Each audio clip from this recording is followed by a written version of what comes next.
Ethiopia is presenting everything for us. I think I started to impress girls. I grew up in a country that was healing from something traumatic. In any conflict, there's no winner. I decided that I want to go there, I want to be part of this. For the better good of humanity. Yes, of course. Poetry and diplomacy have become a version of me. We're working with Africa towards the African century.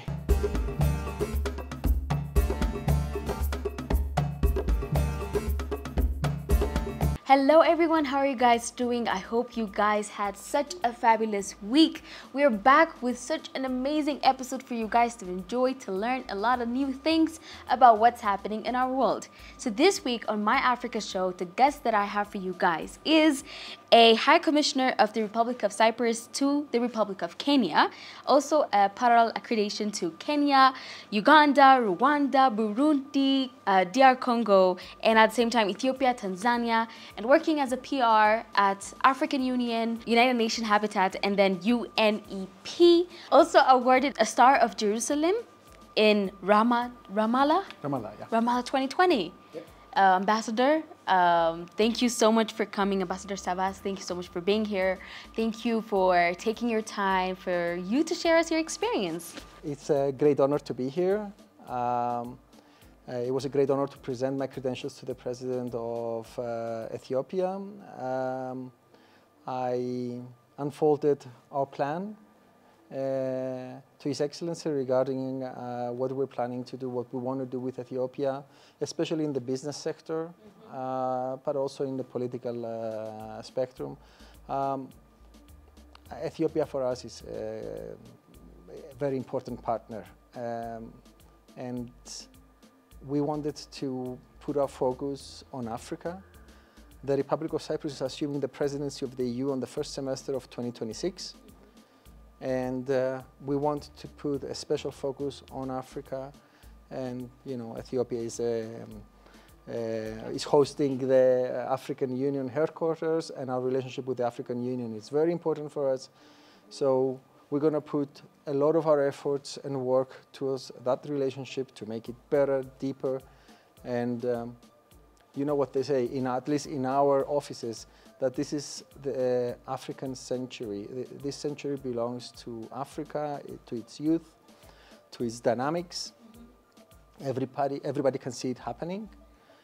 I can see it from my line of work, how many young African entrepreneurs from the countries of accreditation are thriving all over the world, and in my country at the same time, in jobs that 20 years' time did not exist. I mean, Forex, in digital economy, in blockchain, I don't even know what they are when I look at them, to be honest. Yeah. But, so the creativity and the initiative taking is extraordinary. So we can see that, and we want to be part of it. So we're working with Africa towards the African century. The African century is such a lovely idea, lovely concept. But I know there are a lot of things that we can unfold when it comes to the plans that these two countries can have. But at the same time, let's get to know you, sir, first, because our audience might be wondering. Tell us about yourself and a little bit about your background, what you studied. So far, in what things have you involved? We would love to know. Well, I was born in 1977 in Cyprus, in a small town called Paphos. Paphos, in the mythological realm, is birthplace of Aphrodite, the queen of beauty in the 12-god belief system of ancient Greece. I grew up in an era after the Turkish invasion of Cyprus in 1974. But we didn't know any better. As children, we didn't actually understand much what was happening. So I grew up in a country that was healing from something traumatic. And I must tell you, I saw the transformation of my country in the decades that came after that. And it was an era that, looking at it now, it was extremely difficult. We still had the Cold War. We still had, I even experienced Chernobyl explosion. I remember that we were not allowed to go outside because my parents were afraid that the radiation cloud was going to affect us. There were strange times. And then we witnessed the collapse of the Soviet Union, the change of, the shift of paradigm, a brave new world that we believed that, oh, this is it. If you like political science, there is Francis Fukuyama who declared it the end of history. In historical terms, it's cycles of history that will go from peace to conflict. So I finished school. I served in the Cyprus army for 2 years. And then I studied Middle Eastern and Turkish studies at the University of Cyprus. An amazing experience. My university opened a new world for me that I was unaware. Even though Cyprus is situated in the Eastern Mediterranean, within the Middle East, surrounded by Middle Eastern countries with conflicts. As soon as I finished the university, I entered the Ministry of Foreign Affairs, and I served in Mexico, Spain. I trained in New York at the UN for a while, then I went back to Cyprus. I was the head of the Representative Office of Cyprus in Ramallah, in Palestine. And after that, I returned back to Cyprus after COVID. I was the head of the Middle East and Africa department. Wow. And then when opportunity came and Kenya opened up, I applied and I came to Africa. Was it like your first time coming to Africa when you first applied to Kenya? What was your experience first traveling to, you know, like the second largest continent in the world? Yes. I'll tell you how it came and I applied for Kenya. I met this extraordinary person. She was the head of foundation, Sophia for Children Foundation. And I went by random, by accident, I went to this meeting and they handed me this beautiful gift. And it was a toy elephant made out of recycled slippers from children from the slums of Nairobi. And then I read what this foundation was doing, and I found it extraordinary. So I decided that I want to go there, I want to be part of this, to see what's happening. So a new story was unfolding in front of me. And I wanted to investigate it and see what it was like. And I don't regret it the slightest. It was just an eye-opening experience. And the Sophia for Children Foundation operates orphanages, schools, health centers. They have projects to provide drinkable water to isolated communities. Providing education for underprivileged children. So they're doing an extraordinary work. So for me, it was a cleansing experience due to my line of work. I see. So yeah, that's so interesting because you never know how a very slight or very simple thing that might happen in your life will change the way you see yourself, you see existence. Right? Yes. So you came to Kenya and you started living here. Then what was the next move that you did? Well, it was a challenging period because we closed our representation in Kenya in 2013. So I had to reopen the diplomatic mission, the residence, present my credentials to all the countries of the region that I'm accredited to. And Ethiopia was one of the target countries that we really wanted to focus in. I mean, the size of the population, the dynamics of the economy. In our line of work, you look at some factors. So predictability of taxational system, of government, steady government decision making, dynamics in population, in education. and Ethiopia is presenting everything for us.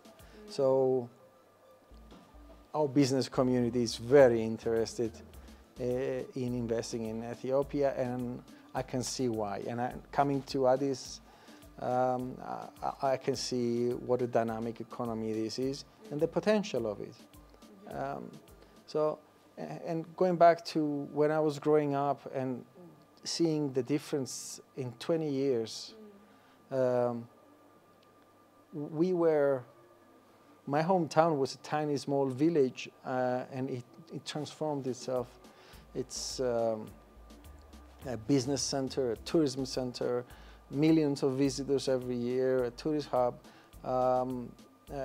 Companies startup companies are choosing it for their operations. Forex companies are setting their bases there. Thousands of people are buying property there. So, and I can see that happening here. You can see Addis unfolding, and you have to also understand that the speed that technology is progressing helps all countries to accelerate the rate of progress. We discussed a little bit a while ago. True. The pros and the cons of that. Well, personally, I also feel, this nostalgia for the good old times when there was not so much traffic, for example, in the streets, or the speed of work was less, so you could actually take a breath. We don't have that luxury anymore. We're just running non-stop. So, but again, that's nostalgia that we have to learn how to live with. Now, I wanna talk about this part of your life that we've mentioned it. We've been talking about it before we go on rec, but I feel like it's really interesting. I know people that read the book are usually good authors, and you are a poet. That's something really outside of the box. And tell us what initiated you and the works that you've done. I started writing when I was quite young, around 13, 14. And I think I started to impress girls. So, do you remember the first poetry you wrote? I have everything. I have kept everything that I wrote. Please say it to us. Yes, and I, on my latest book, I have a small section that I am publishing poems that I wrote from the period from 1992 until 1997. Okay. Do you memorize it? It would be really nice if you say it. I know why I wrote each poem. Okay.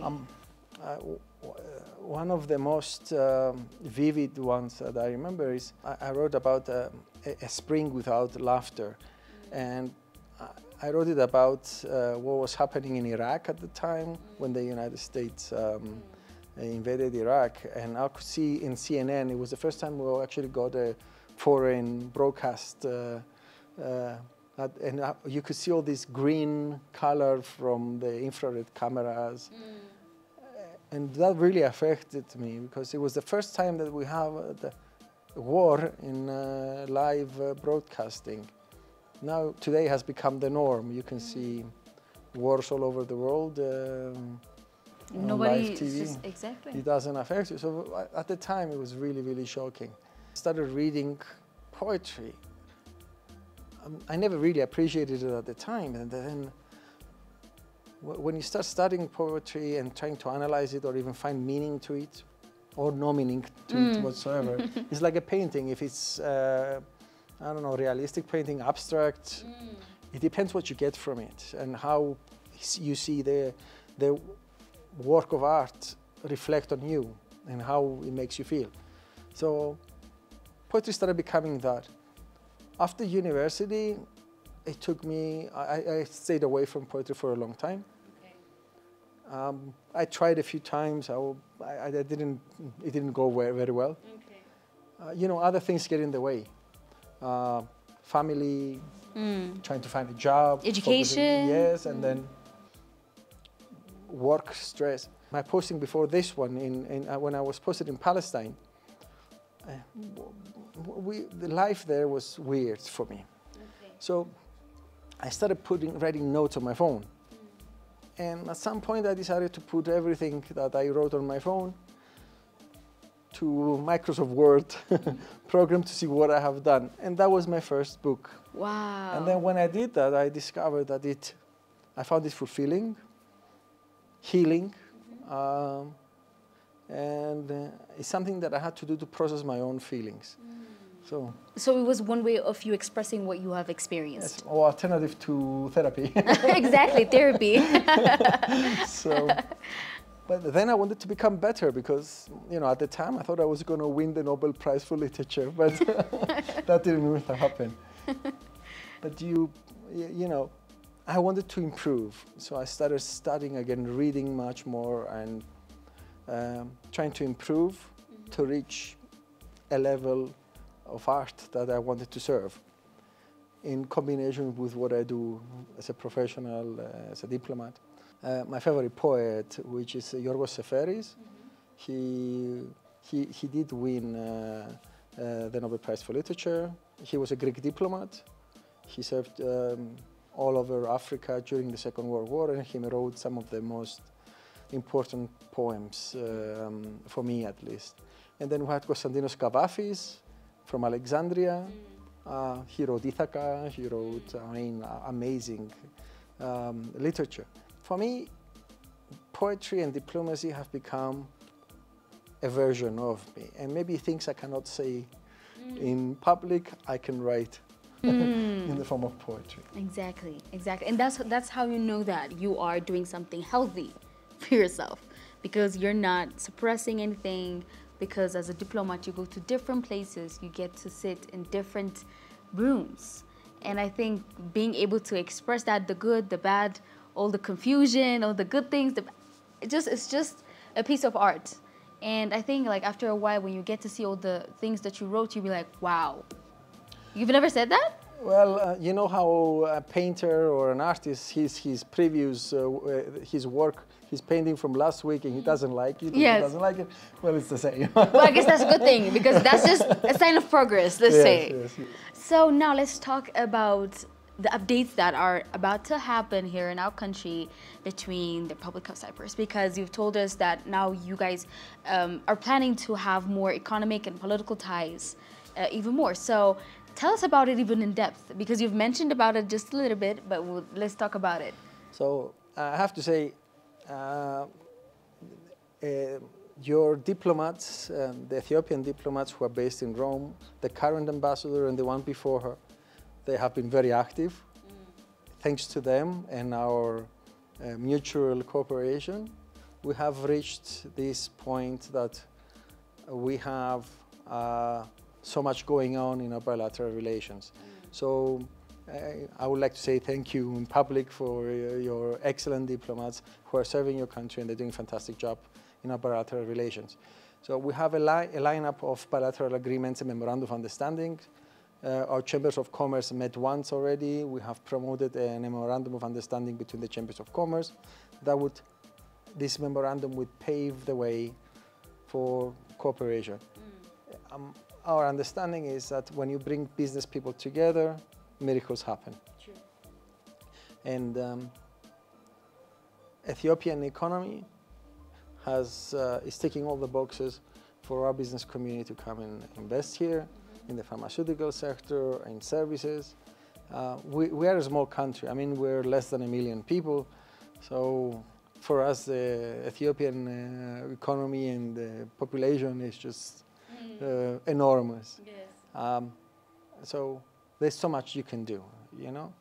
And we want to enhance that. We have promoted bilateral agreements and memorandum of understanding in the sector of agriculture, education, higher education, scholarships, security. We have aviation agreements between our. We would love to have Ethiopian Airlines landing in Cyprus. I know. Yes, can you imagine? Hopefully soon. Hopefully soon. Yes. But you know, the business world does not wait for diplomats to do what they're supposed to be doing. They have their own way of doing Ties, business. yes. And there is already work done in the business level. So business people from both countries are working together, they're cooperating, and they were not waiting for us. But one of the goals that I would like to promote is maybe in the future avoidance of double taxation agreements or mutual protection of investment. These are two of the most important agreements to create the environment for investments and business and economic cooperation. But again, either we like it or not, in the diplomatic level, this is going to happen. The business community is so active that they're going to make it happen, either we like it or not. True. It's just a matter of time. We just want to facilitate it. And well, His Excellency the President, when I met him, he said that we live in a troublesome world, and we need cooperation and friends everywhere. And Ethiopia has a friend in Europe. As I said before, we're assuming the presidency of the European Union for the first semester of 2026. And one of our goals is to promote closer cooperation with Africa, including Ethiopia. Ethiopia has a huge contribution in peace efforts and missions all over Africa. So again, security and stability is very important for us. We can see what's happening in the Red Sea. The trade routes are affected. We are an island, so anything that affects shipping affects us. So we want to make sure that we have the right friends that share the same understanding as us, that peace and security is going to come through mutual cooperation and understanding, with mutual respect and helping each other in order to achieve what's desirable for everybody. Nobody wants conflicts, nobody wants, and when we talk about the African century, and when I was meeting people, representatives to the African Union, the vision was that there's not going to be any more conflicts in Africa. We should resolve our differences peacefully. I know how difficult that is. I mean, I come from a country which is suffering from an illegal occupation, and I can see how difficult it is to talk to each other. In any conflict, there's no winner. There is never a winner. Even if you lose one soul, it's a loss. And that's why we have invested so much in international organizations, in peacemaking facilities, and no matter how strong you believe you are, you will never win if you choose the path of war, the path of conflict. That's why I get upset sometimes when I see everybody talking about, oh, we're going to buy more weapons, we're going to do this.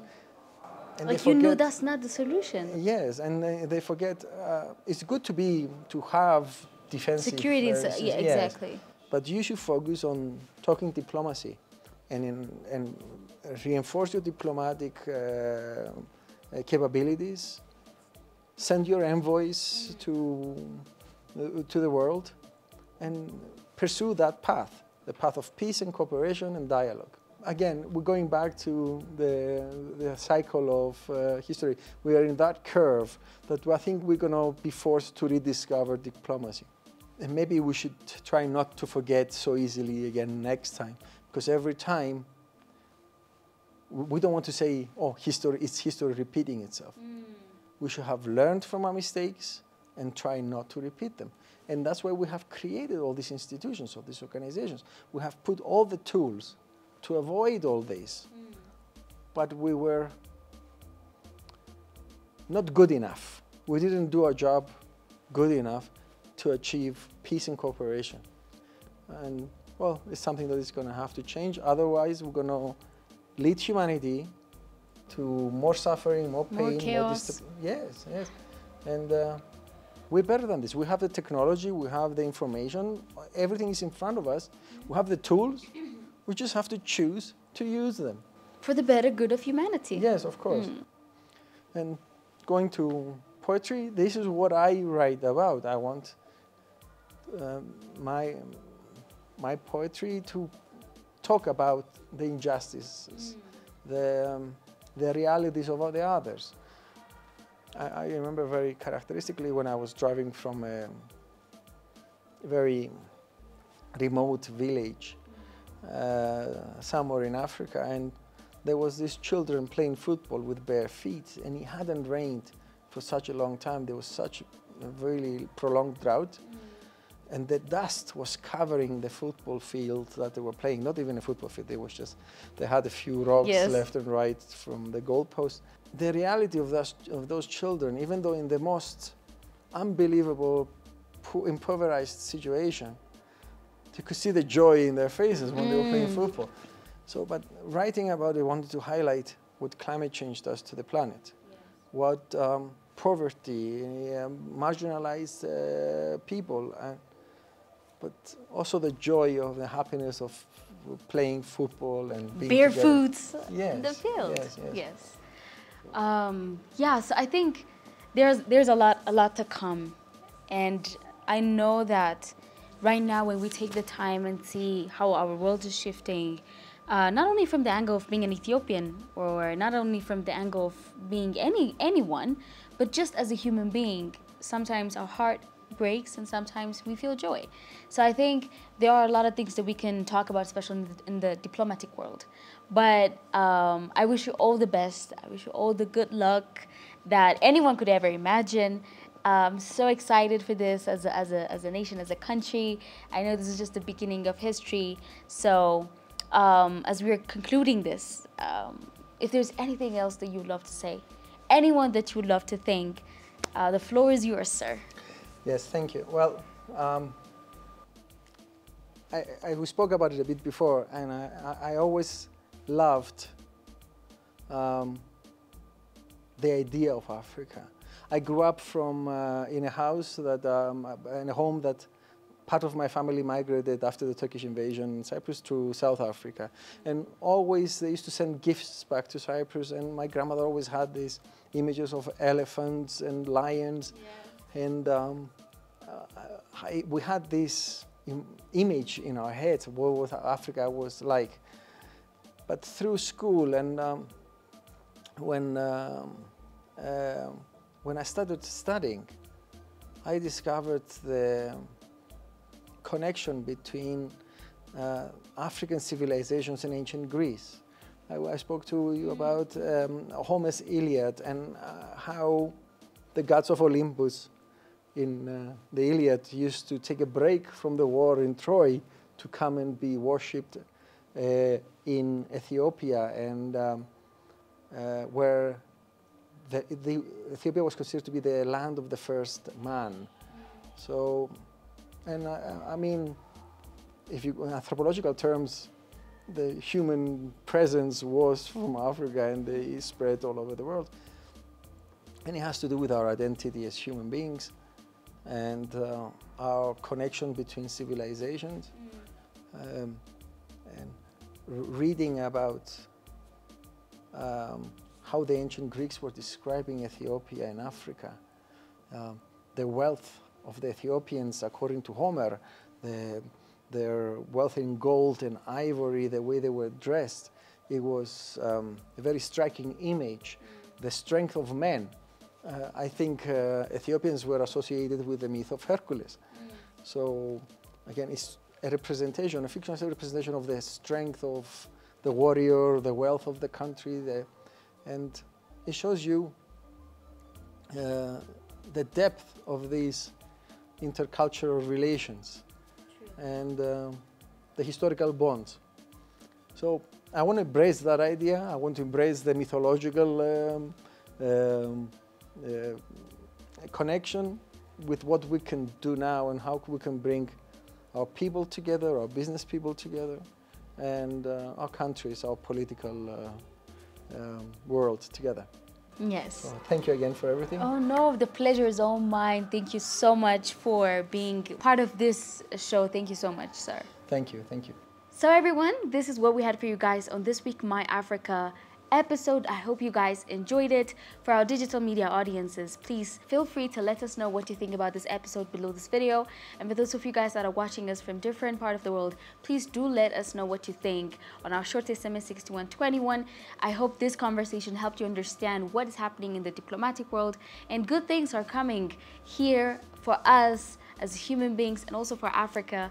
And I can't wait to see that. I can't wait to be part of that process. We cannot wait to be part of that process. Again, thank you so much, sir. Thank you. It was a great honor.